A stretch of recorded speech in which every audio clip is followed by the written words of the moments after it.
let's make this clear, no? Legit yung mga reklamo dito sa Prime Water. Okay? Legit yan. Tubig ba naman ang pinag-uusapan? Pero Senador, no? Madalas nyo na rin mabanggit ito. After i-endorso ni Sara si Villar, si Camille Villar, na gustong mag-senador, ano ba yung dapat maging response ng Marcos administration? Mukhang ito na ba yun? Mukhang related ba ito doon?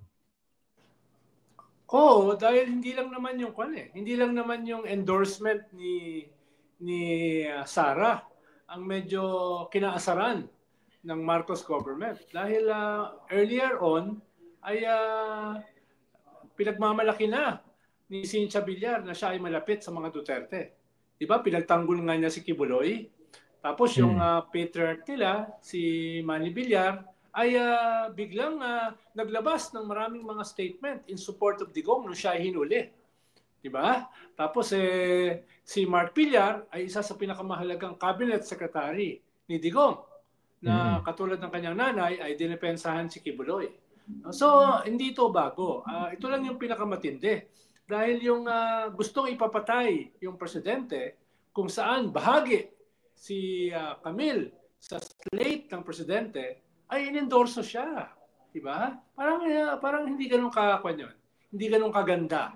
Kaya yung unang salbo ng Malacanang ay binanatan si Cynthia Villar tungkol dun sa rice tariffication law. Mukhang siya yung author na hindi naman ang purpose, bumaba ang presyo ng bigas. Pero parang hindi nangyari.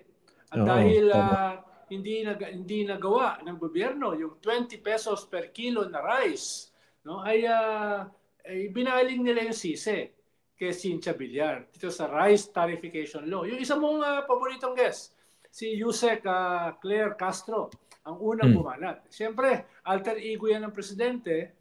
Ibig sabihin, hindi naman yan pwedeng bumanat doon sa leader ng partido na kasama sa ruling coalition nang wala namang pahintulot. Diba? So, may basbas. Oo, yun yung una. At ikalawa, eto naman, Prime Water.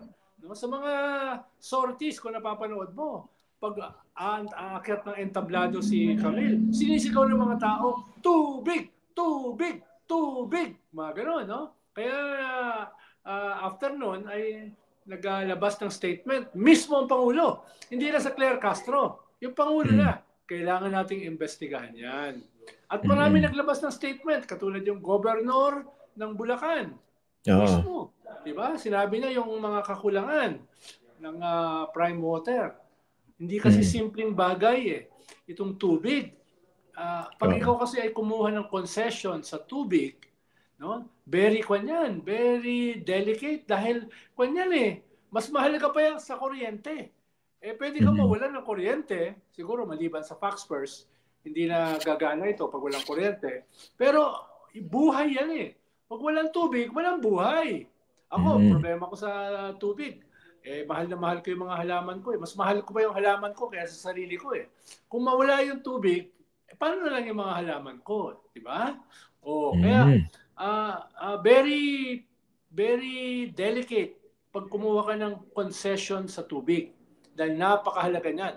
At napakalaki ang kakailanganin mo dyan na capex. No? Capital expenditure. Ang laki ng gagastusin mo dyan. Lalo na yung kinuha mong concession ay yung mga tubo dyan, panahon pa ng gera. No? 50, 60 years old. No? Ang daming leakage dyan. Leakage nang sisingilin mo yung consumers. Kung sino yung kumukuha ng tubig sa Prime Water. No? Kaya hindi yan simple na bibili ka na ng concession. Medyo ang daming capitalization na kailangan dyan. At hindi mo pwedeng ayusin lamang yung 1 kilometro ng mga tubo. No? Dahil kahit ayusin mo yung 1 kilometro ng tubo, paano yung ibang kilometro na marami rin butas? So, ang babaguhin mo dyan ay yung buong lahat ng mga tubo under your concession. No? Iba pang usapin yung kailangan mo i-test yung water regularly, microbiological requirements, physical, taste, amoy, no? Radiology, kailangan dyan. Ang daming test niyan At yan, halimbawa, yung tubig galing sa iyong concession, regularly yan tinetest ng DOH.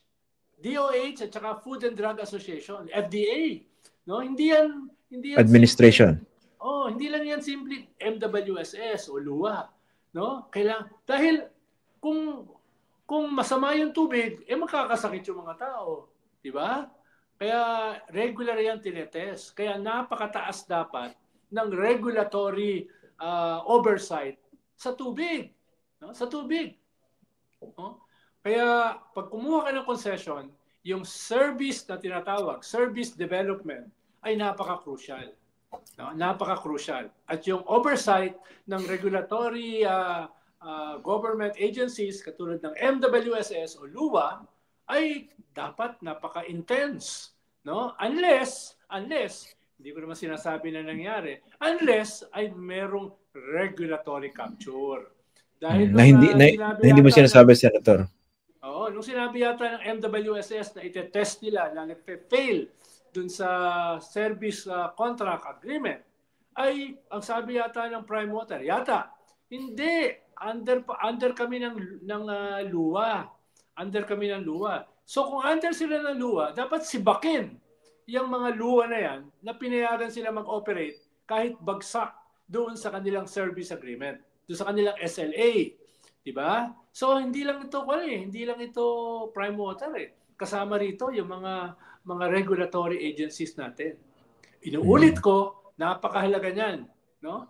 Pwede kang mabuhay ng walang kuryente, pwede kang mabuhay, no, ng walang pagmamahal, pero tubig, hindi ka pwedeng mabuhay ng walang tubig, no?